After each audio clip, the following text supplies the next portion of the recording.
technical issues worked out. But for those of you on Zoom, I'm Franny Brewer from the Big Island Invasive Species Committee, and I am happy to welcome you this evening for our very special Plant Pono, your travel guide down the road of good intentions webinar. Our first presenter tonight is Molly Murphy. We also have Jade Miyashiro and Chuck Chimera. And I'm going to introduce them a little more detail in a second, but I want to start by giving you guys a poll to answer while we are, there we go, while we're chatting. All right, so if you wouldn't mind entering your information into that poll there, we appreciate it. This is, Panelists can't vote. Nope, panelists can't vote. You can't vote for yourself. No, we're not asking. It's not that kind. If you want to vote for something, please go on BISC's Facebook or Instagram and you can vote for the worst invasive species. We are celebrating Hawaii Invasive Species Awareness Month all through February. And I'm not even sure what webinar we're on right now. I think it's like 6th or 7th webinar of the month. And you can get the full schedule on our website at bisc.org. But tonight we're just really going to focus in on one particular type of invasive species, plants. So Molly Murphy is here, our plant Pono specialist for BISC. She works with nurseries and the communities on Hawaii Island to prevent the spread of invasive plants and the pests that hitchhike on those plants.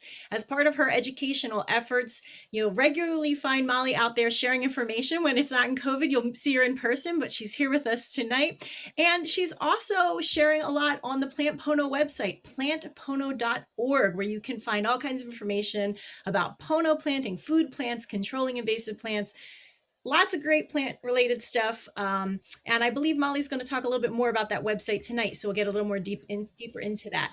But she is very interested in the history and movement of plants by humans. And I can tell you from having worked with her now for several years, she is happiest when surrounded by plants. And you're getting not one, but two plant enthusiasts tonight. We also have with us Chuck Chimera, who is the state's weed risk assessment specialist. And that's a position funded by the Hawaii Invasive Species Council.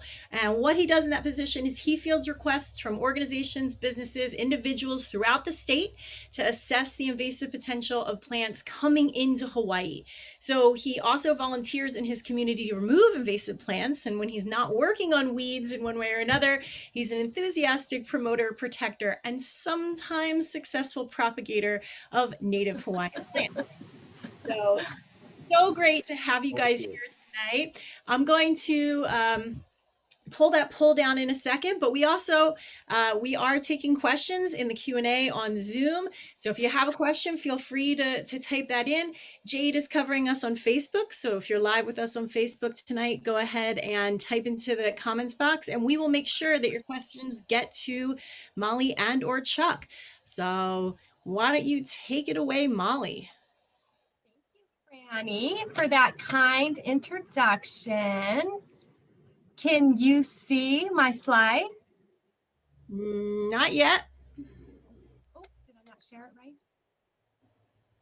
Okay, stand by. Share screen. How's that? No? There we go. We got it. Good to go. Yep. Okay.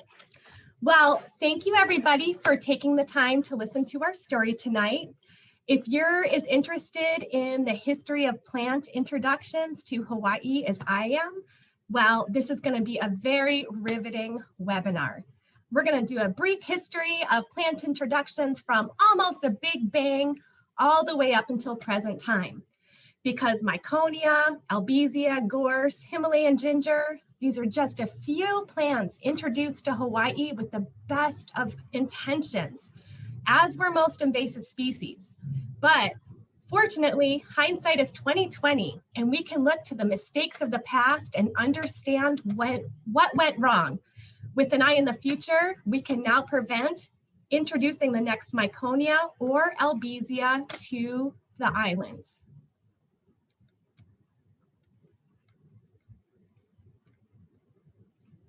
Sorry.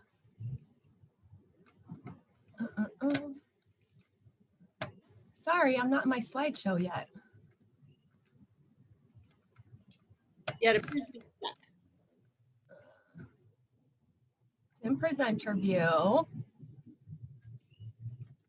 Okay. Sorry.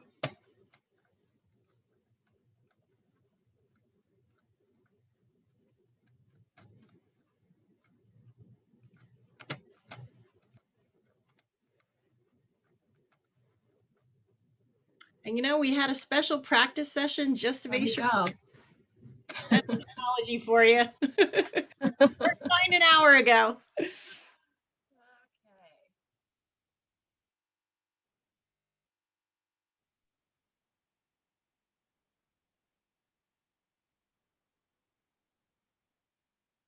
Okay, how's that? Yep, swap displays. Stop. Okay, thank you. Okay, how's that? You are good to go. Thank you, Franny. So we always have to talk about sense of place, and here we are in Hawaii, the most isolated place on the planet, surrounded by more than 2,000 miles of Pacific Ocean on every side. If you came here 80 million years ago, this is what you would see, just pure ocean. All other islands kind of chipped off from a bigger landmass, but not Hawaii. Instead, lava boiled out of the ocean to create our island chain. We went from molten lava to barren rocks and barren landscapes to one of the most diverse places on the entire planet. Well, how did all these plants get here? Native plants all got here by one of three ways.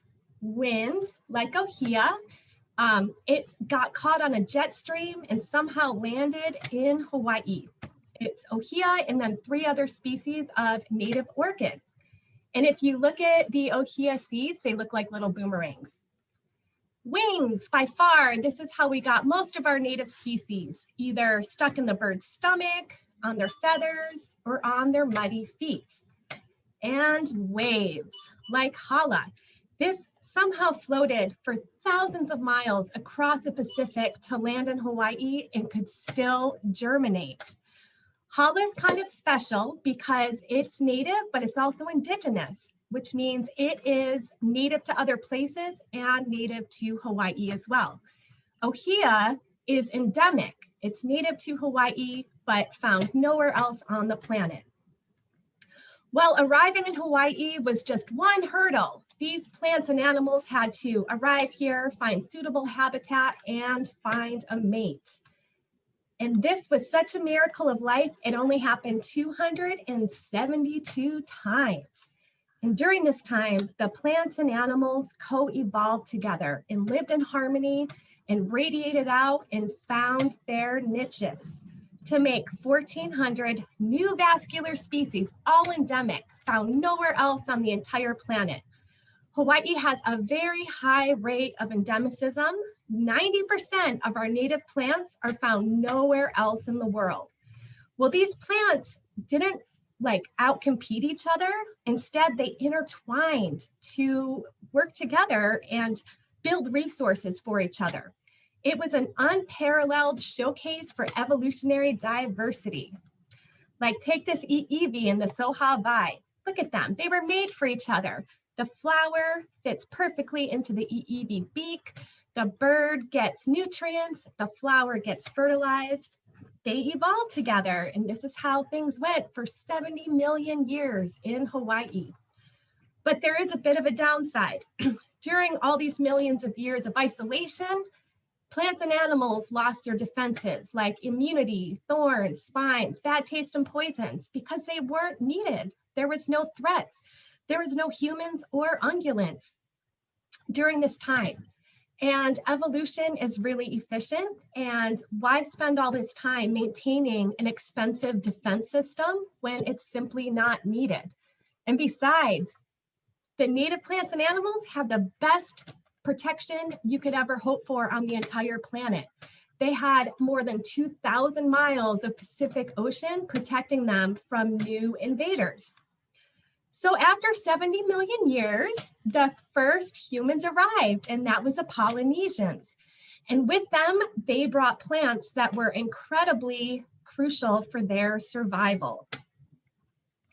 And these plants are so special that we call them canoe plants or Polynesian introductions. And all of these plants share certain traits. They all evolved in other island ecosystems like Polynesia. None of them could have arrived to Hawaii without the help of humans. And they all have a myriad of uses. And this is my favorite part, how much uses each plant gave. If you don't have much room in your canoe, you have to make sure each plant that's taking up space is valuable. So take the tea plant. My old professor, Dr. Fred Stone, used to say it's a superstore in one plant because you can get rain gear, sandals, roofing, skirts, medicinal protection, spiritual protection, food wrapping, disposable plates, boundary delineation. I could go on, all from one plant. And then coconuts, they are like the Swiss Army knife of plants. From the fronds alone, you can get hats, mats, walls, toys, and of course the coconuts are full of nutrients and electrolytes and good food for healing for your body. And then the tree supports the prevention of erosion on the ocean side. And then hala. So we already talked about hala because it's native and indigenous to Hawaii, but it's also a Polynesian introduction. It was that important that the Polynesian colonists brought it with them when they came. In fact, it was hala that helped them arrive here because their sails were woven out of finely woven lau hala. So because these plants evolved in a similar ecosystem, none of them were misbehaved. They all pretty much got along with the native plants. So since we're talking about non-native plants, I thought I'd go over a few terms because there's a lot of ways to talk about non-native species. We can say alien, exotic, non-native, indigenous, foreign, non-invasive, and introduced. Just because it's alien does not mean it's bad. Where would Hawaii be without lychee, plumeria, pineapple, puakini, and anthurium? These plants are all synonymous with Hawaii. They're all woven into the fabric of our society. In a lot of cases, people think these are native plants because they're so widespread and common in Hawaii. So they're not native, but they are very special and they're all very well behaved. And most non-native plants are well behaved. We have more than 14,000 non-native plants here in Hawaii, and they're all perfectly good plants. So after a few hundred years of isolation with the Hawaiians in Hawaii, then the Europeans came. And with them, they brought gifts of ungulates, sheep, deer, cattle, goats. And these were given with good intentions. But the problem is that the native plants didn't have any defenses against cattle eating them. And these cattle were not managed, and they roamed from the mountain to the ocean, just eating anything in sight. And then add in the whaling trade. In the 1800s, whaling was like getting an oil drill or pump in your backyard. It was big business. It was get rich quick, and a lot of people wanted to do it. So Hawaii became known as the crossroads of the Pacific.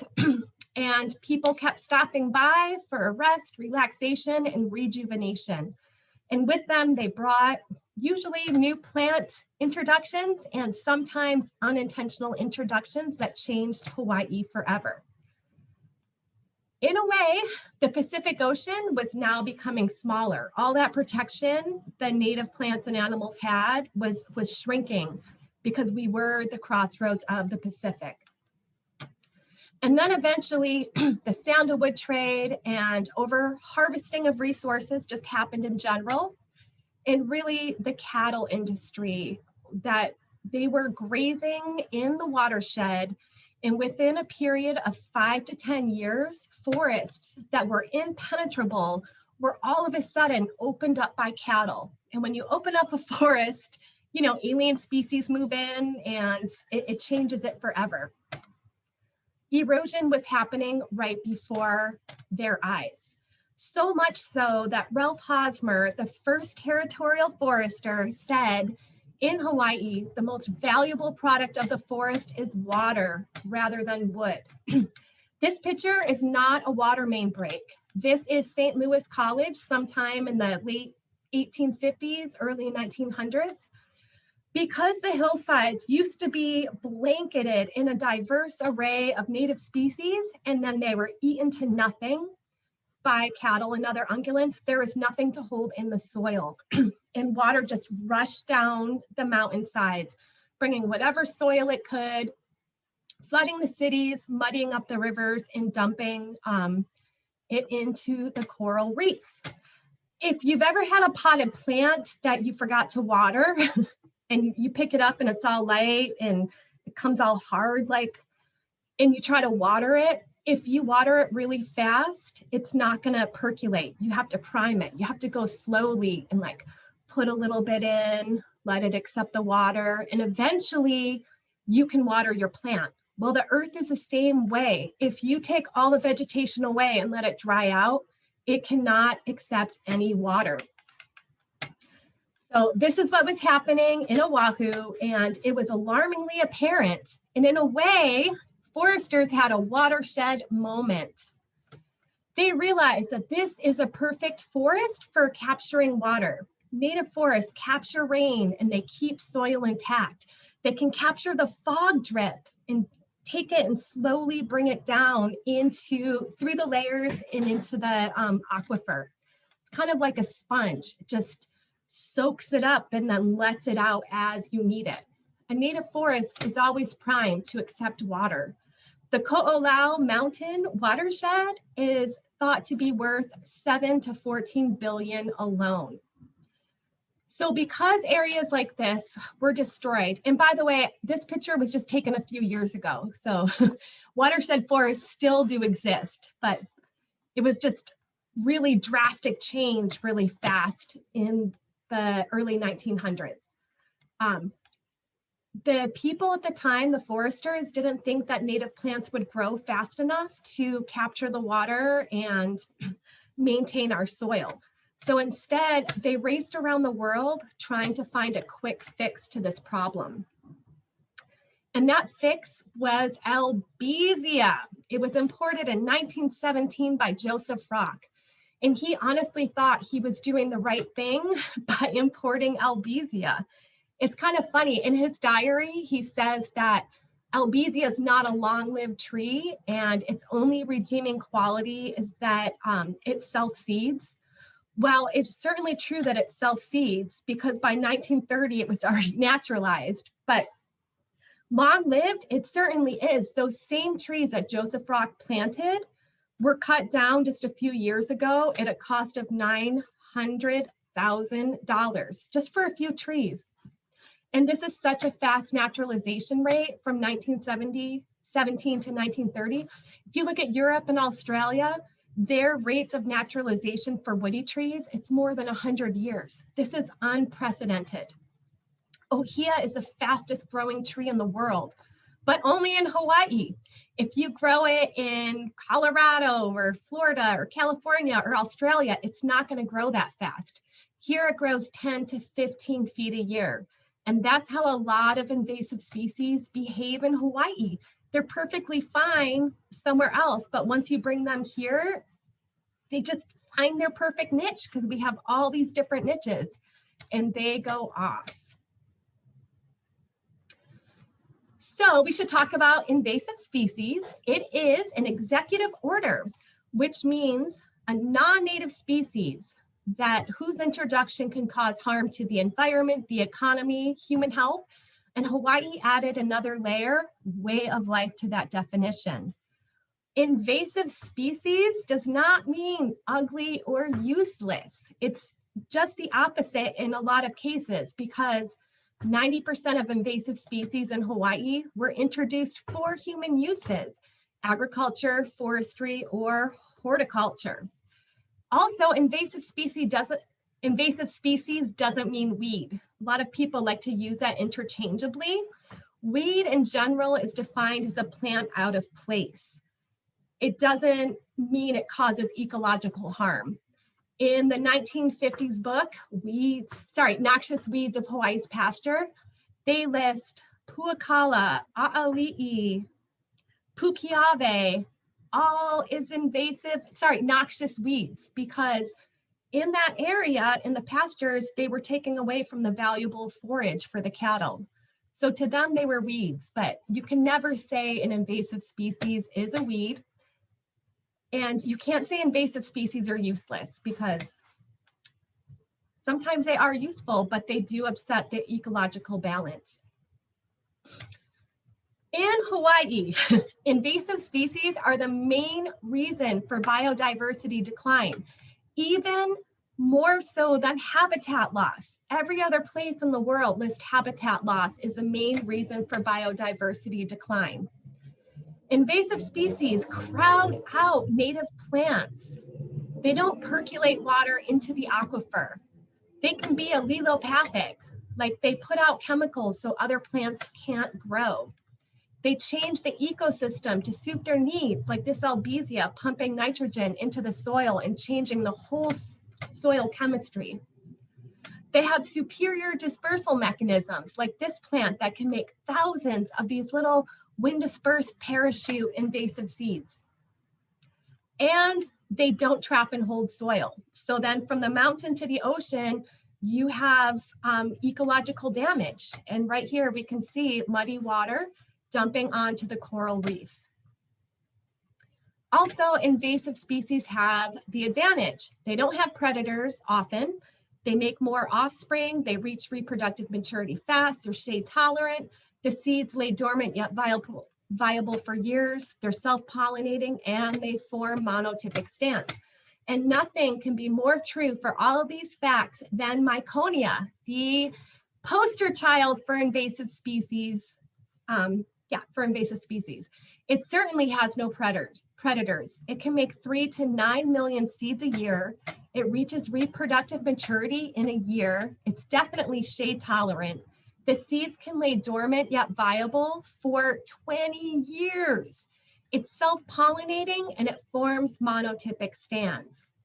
This is a famous picture in Tahiti of a monotypic forest of Miconia. And when you have all those big leaves together, it forms an umbrella over the watershed.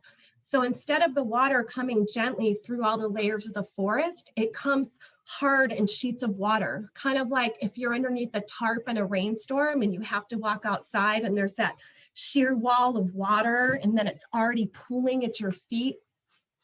That's what it's like in a Miconia forest in the rainstorm. And there's only one layer of roots. So when it rained, it just came down so harsh and so fast that it made a Miconia landslide. And just there goes all the topsoil, there goes all the vegetation. Miconia was introduced to Hawaii in the late 60s as a horticultural curiosity.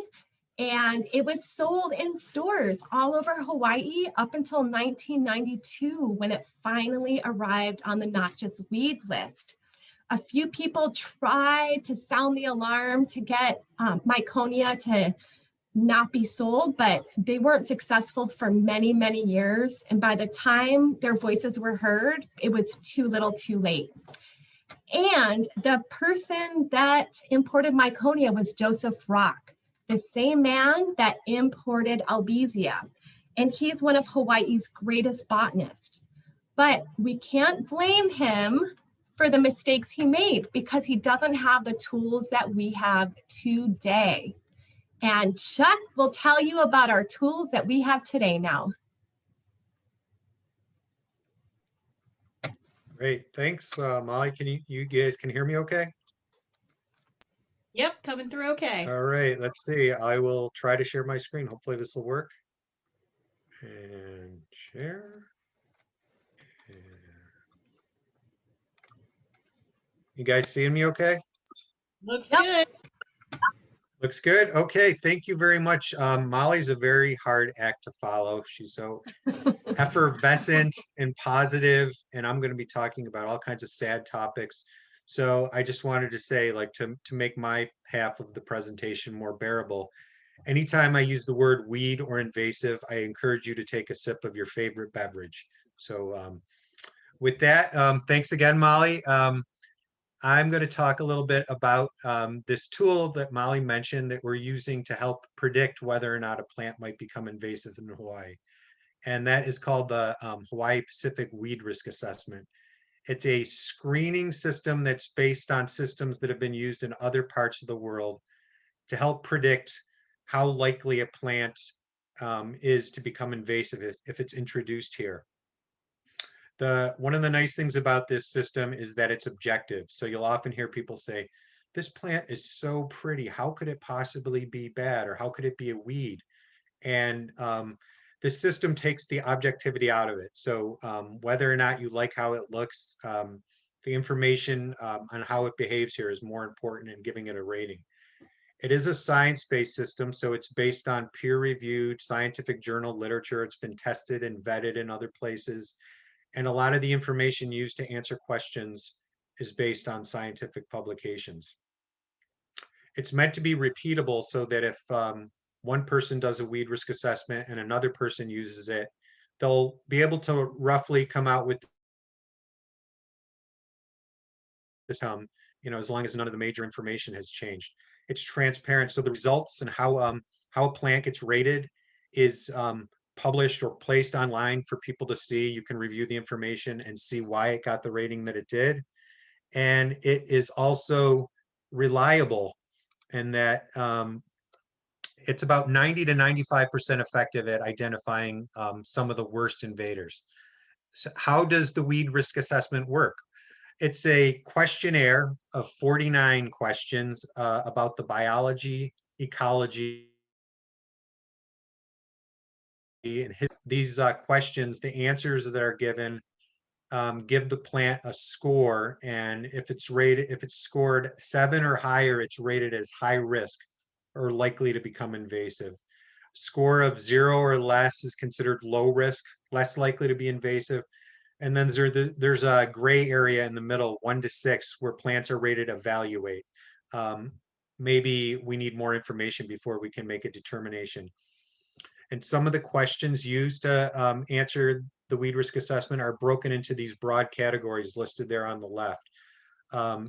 History of domestication or cultivation. I'm going to talk about Clidemia hirta, or Custer's curse, a plant that nobody would intentionally want to introduce in Hawaii, but it's a good weed to demonstrate how questions in the weed risk assessment get answered. So plants that are domesticated rely on humans for their survival, and they're very unlikely to become established and spread on their own. So if a plant is domesticated, it's less likely to be a weed. A plant like Clidemia, nobody would intentionally grow it. So it's not a domesticated plant.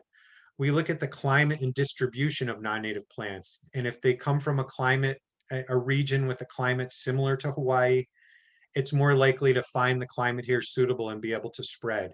Now, the one caveat with that is that we have so many different climates in Hawaii based on elevation and rainfall that almost any plant in the world will find a suitable climate in Hawaii that it can grow in. But for the most part, we're a tropical island ecosystem, and that's where the majority of our non-native plants originate from.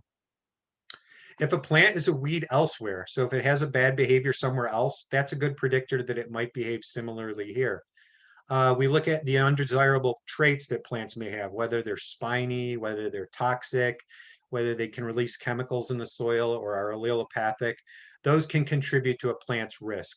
How the plant reproduces. Does it produce seeds? Does it spread vegetatively? Or is it a sterile cultivar? Whether or not it can reproduce and reproduce on its own can contribute to its risk of invasion. And once it does reproduce, how does it get around? Does it make seeds that are dispersed by the wind or by birds, or do they stick to your socks? Or do they have a very large seed that really doesn't move around very well on its own? That can contribute to whether or not a plant may be invasive. And then once it's established, its persistence attributes, how easy is it to control if you need to?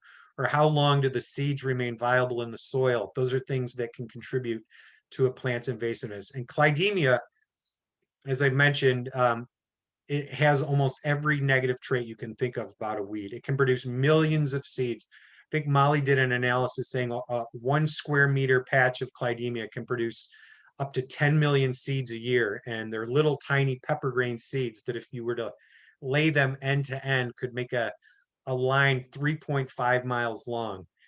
It can reproduce in under a year. It's got these bird dispersed fruit. The birds love to eat them and they spread them all over the forest.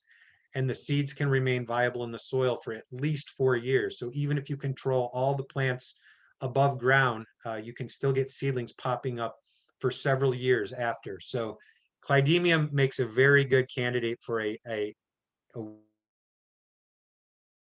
weed plant. Now, the weed risk assessment questions and ratings, they're not a legally binding designation. So if a plant is rated high risk, it doesn't mean it's illegal to grow them. We just use the information to encourage people to choose low risk or native plants and maybe avoid the higher risk or invasive plants. And I like to compare the weed risk assessment questions and ratings to a nutrition label on food. You can read the label and you can decide which one you want to use, or which, in case of the food, which one you want to eat. And hopefully you'll make the right choice. It doesn't mean you can't occasionally enjoy the spam musubi, but if you want to live a long, healthy, happy life, you might want to choose the risk food on the right. And same thing goes with the weed risk assessment. So I talked about the ratings. A high risk plant, a very good example of a high risk plant is Lantana. It's got almost just like Clydemia, it's got tons of traits that make it undesirable and invasive, a high risk plant. It's covered in thorns. So if you ever hiked through it or experienced it, it's got these sharp thorns on the stems that can be really painful if you're not protected. It's also allelopathic, so meaning it can release chemicals in the soil that can suppress other plants from growing. It's toxic, so if you were to accidentally or intentionally ingest it, you could become poisoned, as can animals that may be browsing on it. It grows in wet and dry habitats, and in the drier areas, it can increase the fire risk. It'll add to the fuel load, and so when during drought conditions, it'll carry fire really well and create a fire hazard to humans and to native vegetation. It also can form dense thickets because of these chemical defenses and thorns. It outcompetes the other plants until you have nothing but lantana growing in certain areas. Can reach reproductive maturity very quickly, and it produces lots of these little purple fruits that birds, again, love to eat. So they're able to be spread around all on their own. They don't need anybody's help. And the seeds can remain viable in the soil for a long period of time. So again, you can try to control the plants on the top, but the seeds will remain viable and continue to pop up year after year. And I believe in the last century, over 20 biocontrol agents, meaning natural enemies to try to control this plant, have been released in Hawaii with very little success. So this is a super weed that does really well here. And if we had only known beforehand that, that we shouldn't introduce this, we could have saved ourselves a lot of grief and headaches. Now that middle ground category I mentioned, the evaluate category, this is one where it's not quite invasive or high risk, not quite low risk. Sometimes we don't have enough information to make that determination. A good example of an evaluate or middle ground plant is Angel's Trumpet. Some of the traits that make it less risky, less likely to be invasive, are that it produces very limited viable seed. So even though you have a plant, the seeds aren't going to be spread around because it doesn't produce many. And the seeds that are produced don't remain viable for very long. So even if they happen to land on the soil, they're not going to stay in the ground like Clydemia or Myconia for years. It doesn't spread. Plants tend to stay put where you grow them. They're not going to creep along and take over like some of our gingers and other invasive vegetative plants. And so far as we know, we haven't seen them producing dense impenetrable thickets anywhere. So it's pretty well behaved where it's planted. but it does have some high risk traits that, you might want to take into consideration if you're going to grow something like this. It is unpalatable to animals, meaning they won't want to eat it. So it's not something you'd want to put in a pasture. And a double reason you wouldn't want to do that is because it is toxic. The name angel's trumpet, I've heard people say, you'll be playing trumpet with the angels if you eat a part of this plant. So it's got very pretty flowers, but maybe this is one you would not want to plant in front of a preschooler. Little toddlers or little kids might be putting things in their mouth. So not a highly invasive plant, but it does have some traits that make it, you want to be careful around it. And then a good example of a low risk plant is, one of Hawaii's iconic horticultural crops, pineapple. This is a very well-behaved plant that has become almost synonymous with the Hawaiian Islands, even though it's native to South America. It's got these beautiful edible fruit that Hawaii has, cultivated on large scale and exported around the world. Things that make it non-invasive or low risk, it rarely produces seeds. One of the reasons maybe is that plants are self-incompatible, meaning one plant cannot be pollinated and fertilized by its own flowers. It needs to be cross-pollinated. So a single plant isn't likely to start producing seeds and spread on its own. It's also has specialized pollinator requirements. In its native habitat, it's pollinated by hummingbirds and bats, which we lack in Hawaii. So even if it, was able to be produce flowers, they're unlikely to be pollinated by the pollinators that we have in the islands. It also prefers growing in full sun. So this isn't something that's going to take off and invade native forest understory where it's really shady. And this lack of seed production, these large fruit, mean that it's very unlikely to be accidentally spread. It's not like a hitchhiker plant that's going to stick to your sock. It's going to require some help to move around. So tends to stay put, stays where you grow, it stays where you plant it. And as a reason, it makes a very nice crop that has enhanced our economy and our way of life. So these weed risk assessments that I've been talking about and these plants that are all rated can be found on this website that Molly and I help maintain. It's called the Plant Pono website. And if you're familiar with Hawaiian, you know that Pono means something that's right or righteous. And this is the site we use to encourage people to if you can, choose native or non-invasive, non-native plants and avoid the plants that are considered high risk. And if you can see up here at the top, there's a tab for plant assessments where you can find more information about all the plants that have been screened using the weed risk assessment. And after I'm done speaking, I think Molly's going to give a live demonstration on how to navigate the website. So stick around for that. So why do we need something like the weed risk assessment and Plant Pono website? Well, by now you probably have heard that we have very few restrictions or laws for importing non-native plants into Hawaii. We have a state and a federal noxious weed list that regulates, about 200 or so plants from elsewhere.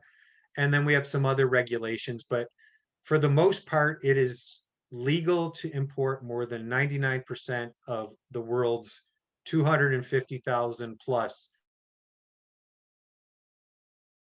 plants, flowering plants from around the world with no questions asked. And Molly put this picture up here of some of these herbs that are being sold in box stores, imported from everywhere else in the world, where it'd be much nicer if we could grow things here on our own and not rely so much on non-native plants from elsewhere and all the unwanted hitchhikers that might come along with them. So we want to encourage people to grow local and use these non-native low risk plants and native plants when you can.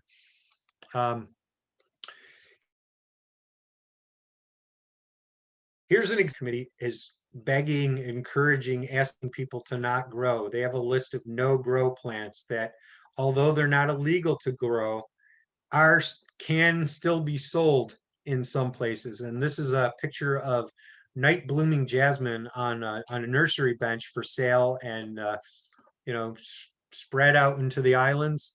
And unfortunately, it is still legal to grow something like this. And what's the problem? Well, some people, as the name implies, it's a night blooming jasmine. It produces hundreds and hundreds of these little flowers that are very, very fragrant at night. Some people like the smell. I think it's like a little overwhelming or a little bit too much. Kind of like somebody that wears too much cologne or too much perfume. It just like it's a little sickeningly sweet. But I guess some people really find that a pleasant smell. I think in another presentation Molly gave, she talked about getting calls at the bisque office, people complaining about the overwhelming smell from this plant coming from their neighbor's yard. But, I guess to each their own. So people plant this for the fragrant flowers. Unfortunately, those flowers turn into these little tiny berries that these white berries that birds love to eat. So even if you just plant one in your yard, once it starts flowering and fruiting, birds are going to start spreading it around, and that's where the big problems can happen. Because you think like, okay, what's the problem with one plant? What's the problem if I grow one plant in my yard? Well, one plant can turn into many plants, and if you could see, this is a koa forest, and there's a night blooming jasmine established in the understory. And again, like, okay, what's the big deal? One night blooming jasmine in this nice koa forest. Well, over time, a plant like night blooming jasmine can become many, many, many plants. And sooner or later, what was once a nice, diverse koa forest turns into a dense, impenetrable thicket of night blooming jasmine in the understory. And over time, the koa trees die, the ones in the canopy die, and you get no native trees getting replaced in the understory. And what was a healthy native forest just turns into this monoculture of a weedy plant. It's a very difficult plant to control too once established. It's a picture of like basically just the understory beneath night blooming jasmine, which is showing you there's nothing growing there. And if you don't like using chemicals or herbicides, then you're pretty much out of luck, because if you cut this plant down, it'll just resprout right from the base. And the slash can even resprout if you leave it on the ground in certain places. So it's very difficult to control once established, and it can become quite the forest killer in some of our native forests.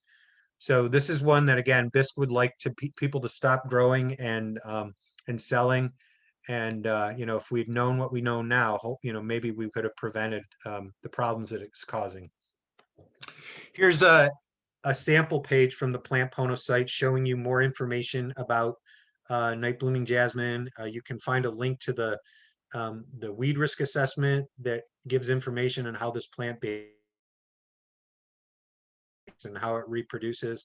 There's all kinds of other useful information on here. And I can't show you this on screen, but there's at the bottom of these pages, there's often information on alternatives to some of these weedy plants that we would encourage you to grow instead.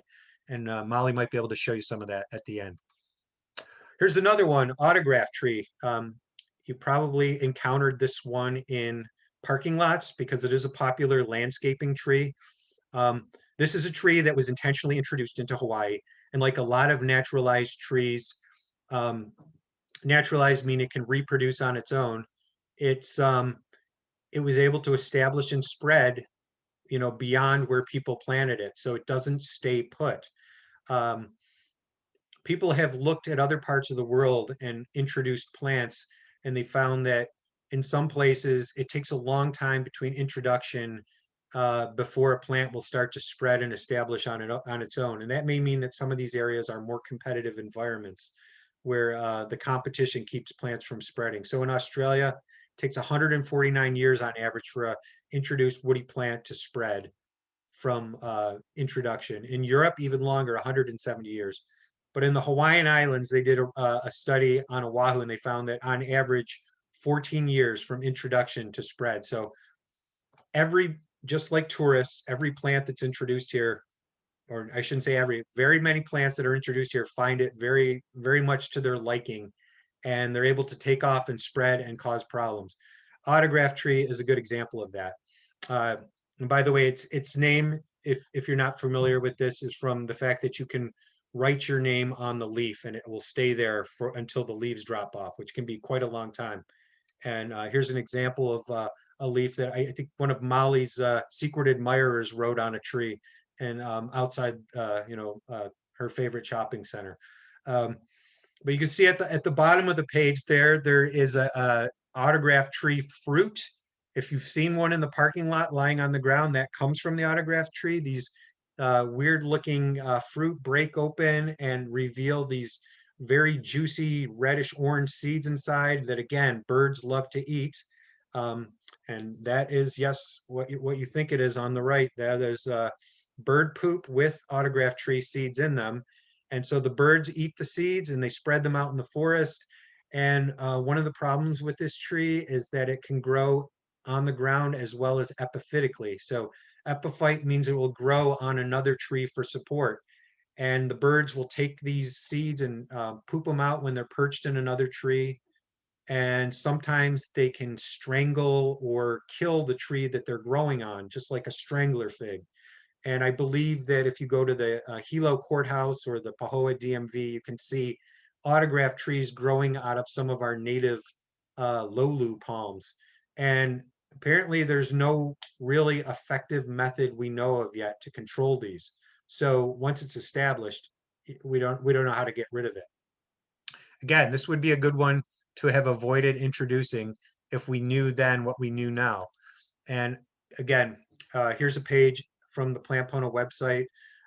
Can link to the weed risk assessment, telling you more information about it. And there's all other kinds of useful information on there about why this plant is a problem. Fountain grass. There was a seed packet, I guess, that said very low maintenance once established, and that is an understatement. Fountain grass is a grass that's native to Africa that is grown as an ornamental because of these feathery fountain-like flowering plumes.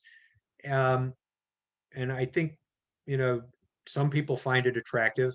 If you're on the drier side of this island, of the Big Island, and you've gotten out of, this is the grass you see basically growing everywhere on the lava flows, as far as you can see. And one of the big problems with this grass is that it is from a fire adapted ecosystem. So it can become very flammable when dry, and it also recovers from fire very quickly.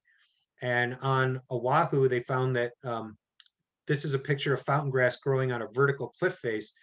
It can act as a fuel ladder, meaning that it can carry fire up slope and kill all the vegetation that's growing around it. And because fountain grass is fire adapted, it will recover from fire pretty rapidly. And even the seeds can be stimulated to germinate by fire. But all the plants that were growing around it will be killed. And it's become, forests on on this island. And it's also a hazard for humans because of the threat to houses and infrastructure. So this is a terrible plant. It was introduced in 1914, and now it is almost like as far as you could see on the leeward side of this island. Very, very high risk plant. Tons of information about what makes this plant weedy and invasive. And again, if we'd been able to prevent this introduction, we could have been saving ourselves a lot of grief today. Pampas grass is another ornamental. It's a large bunch grass with these big feathery flowering plumes that people, I guess, find attractive in their landscape. It's also been used for dry flower arrangements and wedding arrangements. It kind of looks a little bit like a sugarcane stalk, but it grows more as a bunch grass. The problem with that is that those big feathery plumes produce hundreds and thousands of wind dispersed seeds. So the plant that you're planting in your yard or the flower arrangement that you're using can spread those wind dispersed seeds into areas where they're unwanted, like up in the native watershed and on the island of Maui. The Maui Invasive Species Committee, BISC's counterpart over there, spends a lot of time and effort trying to control this grass in native shrubland in Haleakala National Park, in native forest and shrubland on West Maui.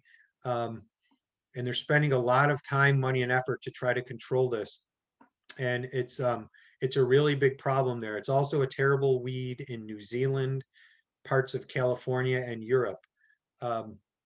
This is one, though, that the Big Island, we think, could be a success story because the Bisque plant crew has been targeting this for eradication. And I think as of last year, there were a couple of places in Kona and Waimea where it was cultivated, but we think that it may have been eliminated. And so this is one that hopefully we won't have to be dealing with in the future. Very difficult to control. Those are pictures of the Bisque crew trying to dig out these big root masses, and it's really a lot of effort. If you don't get that all out of the ground, they could resprout. So very, very, very, very invasive grass that was introduced with good intentions, but these good intentions have gone bad. And so the Plant Pono page, where you can read more about Pampas grass and find out, maybe some alternatives to this. But yeah, this is one that is actually on, one of the species is on the state noxious weed list. So it's not even legal to import or grow anymore.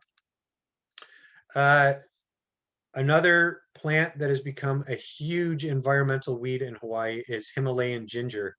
And this is an amazing picture because it's such a bad weed here, but it's actually approved for export from Hawaii to the US mainland. And you can get a little packet of Kahili ginger rhizome. And I'm not going to use that name again, but that's what the label on the plant says. You can bring that to the mainland and grow it, when you go home. And there's even information on how to cultivate it on the mainland. That might not be a big problem on the mainland because the mainland has cold winters and the plants will probably be killed or die back and not spread very far if grown in a temperate climate.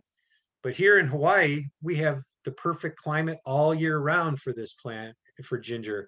And so as a result, it will slowly and kind of inevitably take over, spread into our native forest understory.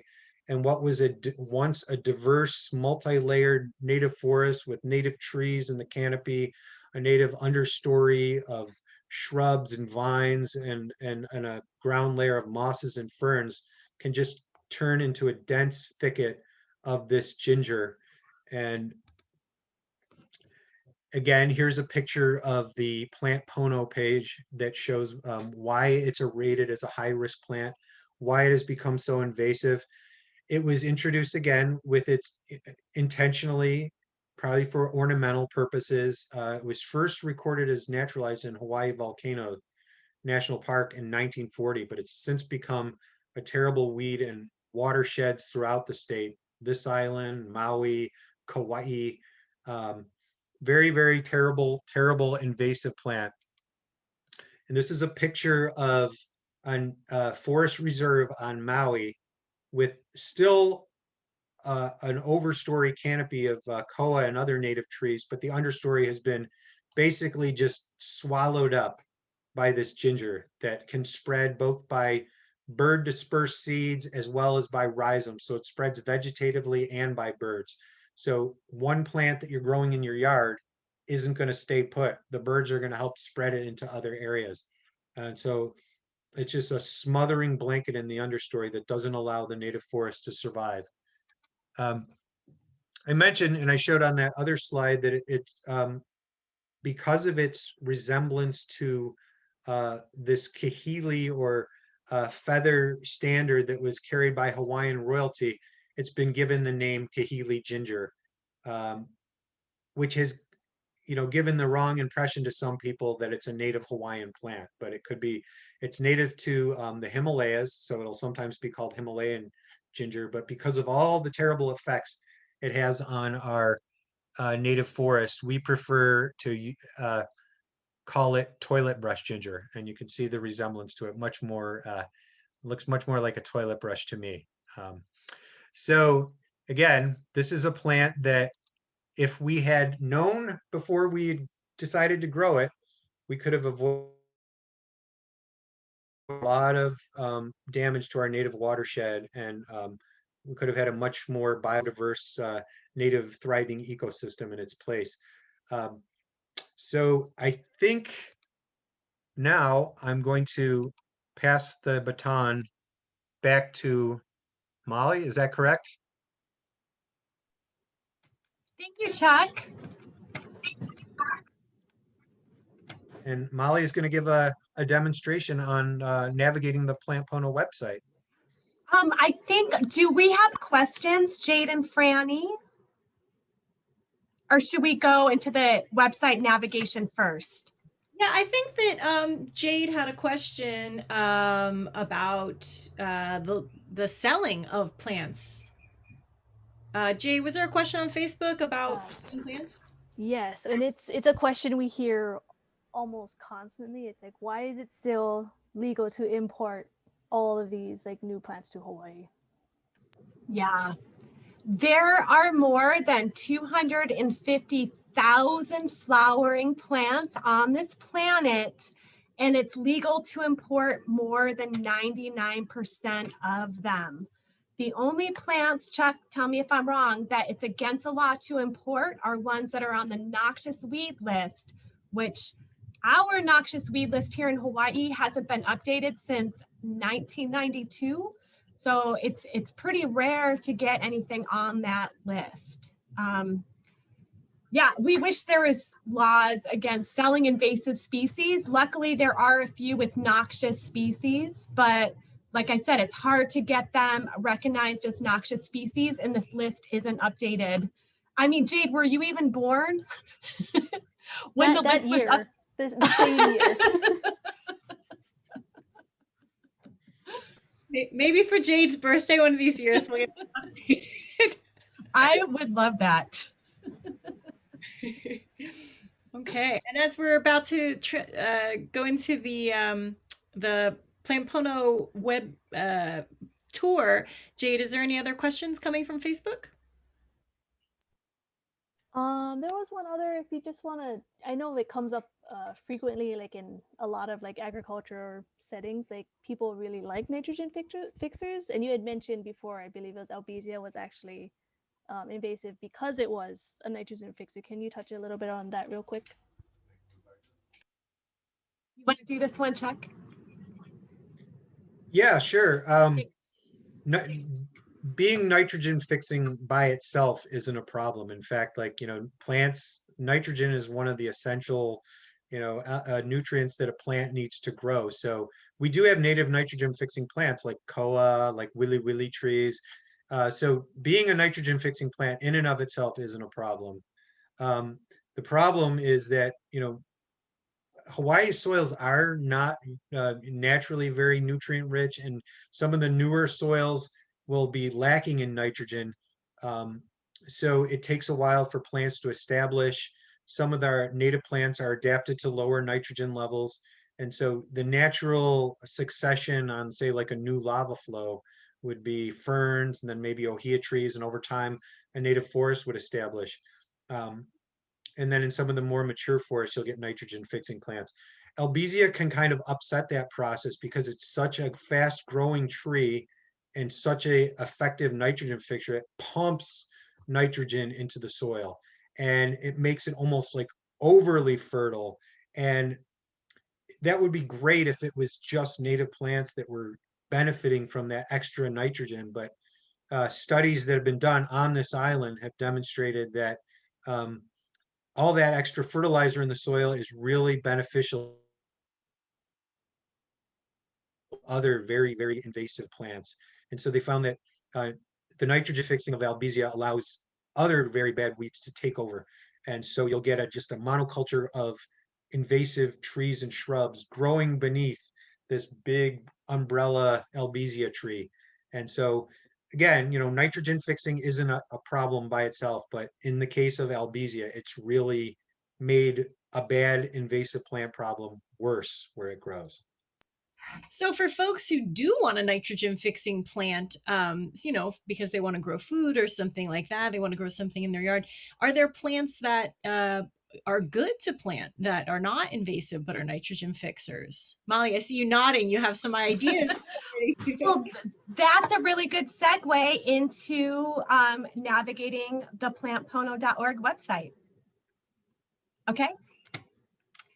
Let's see. Let me share my screen. Hold on.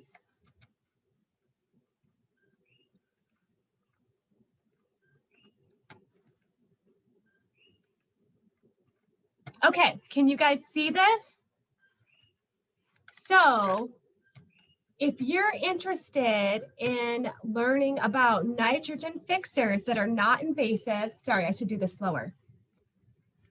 One way to do it is to click on Find a Pono Plant. This is plantpono.org. Oops, sorry. So if you click on Find a Pono Plant, you see on this left-hand side, there's all these different ways to filter. Is it native, growth form, color? For growth form, it's cactus, grasses, ground covers, shrubs, large trees. What kind of water do you have? What kind of drainage? And if you're looking for a nitrogen fixer, there it is. You just click this box, and then all of these nitrogen fixers that are non-invasive are all displayed. And it's displayed in alphabetical order. And you just keep scrolling through. We tried to get pageation on this website to tell you, I don't know, there's 50 pages or one page, but it didn't work. So it's just alphabetical order and just click next entries. But maybe you want a nitrogen fixer that's native. So you want to filter it down more. So then you click native. And then we can see there are 7 native nitrogen fixers. Yes. So here's the home button again. If you go to plantpono.org, this is what you're going to see first. Real quick, I'd like to go to the About Us section. Whoops. Oh, anyways, I thought I'd take the time just to say who funds this website. We're really thankful to CGAPS and the Hawaii Department of Agriculture and other nonprofit organizations for helping to fund this website and keeping it going. Chuck and I spend a lot of time adding content and keeping this website going.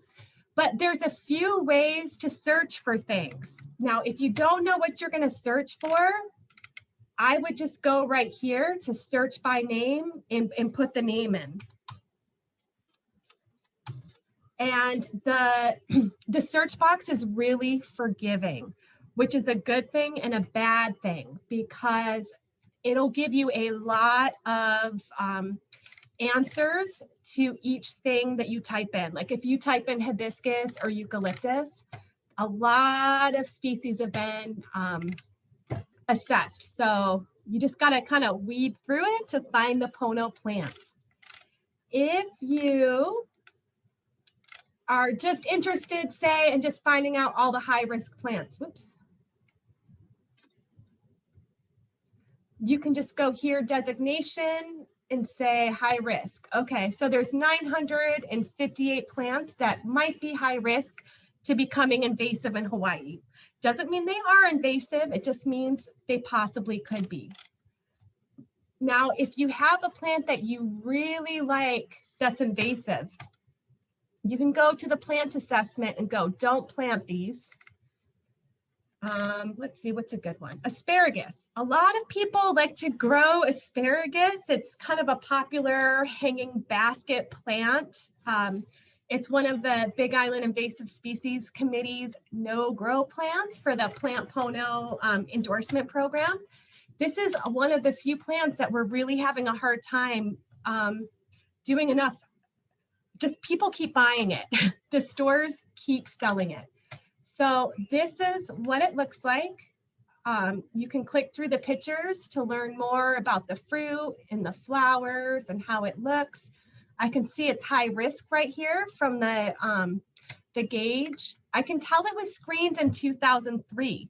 So what's interesting is that was screened a long time ago, back in the dark ages of weed risk assessments, when there wasn't really even internet very much back then. So all of these questions are answered using published information. And back then, there might not have been as much published information. So if Chuck did this one again today, it would probably have a higher score, but guaranteed it would still be high risk. Anyway, so we can see what the invasive characteristics are. We can see the description and dispersal. But down here, we can see other plants that are Pono that we could plant instead. So, you know, there's, like we said, there's 250,000 flowering plants on Earth. There has got to be a non-invasive plant that you could choose instead of the desired plant that you might want. What else? If you want to just look at invasive plants and see the different growth forms, that's how we have it sorted. We have it sorted by large trees, ground cover, herbaceous, vines, and climbers. Vines and climbers is a really important one because even the most Pono vines or climbers can still be a landscaping nightmare. Just because like vines and climbers will smother a tree. And even the Pono ones, I mean, that doesn't really mean it's invasive if it's a landscaping nightmare to you. That's what a lot of people seem to think. If you have this plant that you can't control in your own yard, that it has to be invasive. But I mean, that's not always the case. If it's not spreading into the forest, it might not be invasive per se. Let's find a good one. Ooh, Miley Pilau. Everyone agrees this plant is invasive. So it just tells us the flowers, when it was screened. I think this plant was imported intentionally for some kind of cattle fodder. But down here, it shows us 3 other Pono vines, which is a pretty rare thing. We've got Miley and this Thumbergia, which scores a -6. My friend has this vine all over his property in Discovery Harbor. And then let's just look at the low risk plants real quick. So yeah, you can check by native or non-native, growth form, cactus, grasses, bamboo, herbaceous, shrubs, vines, and climbers. Maybe you're looking for a certain color in your landscape theme. So we separated by colors. Maybe you're just looking for edible plants.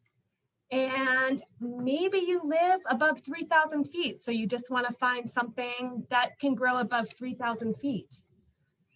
Salt tolerance is really important because we're an island nation and a lot of places are right near the ocean. Of course, sunlight requirements, water, maybe you're looking for something drought tolerant. I personally like things that require water until established. And then propagation method. This way you can learn, like maybe you can just take a cutting of it and you see a friend that has it and you can just snip, take a few cuttings and make your own. And then it further gets broken down into uses. Aquatic, bonsai, container plant. I mean, that's really important, container plant, because everybody has a little space at least for a container of plants. Maybe cut flowers or erosion control, indoor plant, privacy or screening. So that's Pono plants. And then this part, Pono business, is really important. We didn't go over this part, but Hawaii Island and Kauai both have a Plant Pono endorsement program, and we endorse and promote plant businesses that agree to not sell invasive species. And they don't have to do this because there's no laws against selling invasive species. These businesses just want to do the right thing because they know that's the right thing to do. So if you're on Hawaii Island, you can click Hawaii Island and look at the list of Endorsed businesses, again, all of these businesses agree to not sell invasive plants, and they all agree to follow best management practices in regards to coqui, little fire ant, and other noxious pests. Each one of them usually has a link to their business. Oop. This one's Lost Monarch Gardens. I really like this business. They like to do agroforestry with native plants and then edible plants in the understory. And then Kauai, if you're on Kauai, you can click on there to see which businesses are endorsed on Kauai. And if you need a plant assessment, I guess you go.